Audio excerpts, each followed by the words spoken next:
Hi, it's Chris. In this video, we're going to show you how to remove and reinstall the dispenser drawer in your top-load Samsung washer. Now, removing and reinstalling the dispenser drawer in your Samsung top-load is very easy and it does not require any tools whatsoever.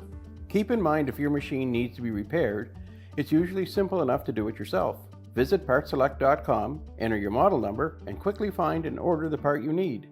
The main reason you're going to be looking at removing and reinstalling the dispenser drawer is primarily just for cleaning purposes.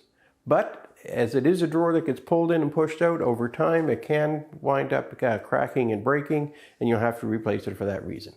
So the first thing we're going to do is open up the lid, and we're going to want to remove the dispenser drawer. And on these, it's very easy. You're just going to pull it all the way out, tip it upwards, and give it a good sharp pull.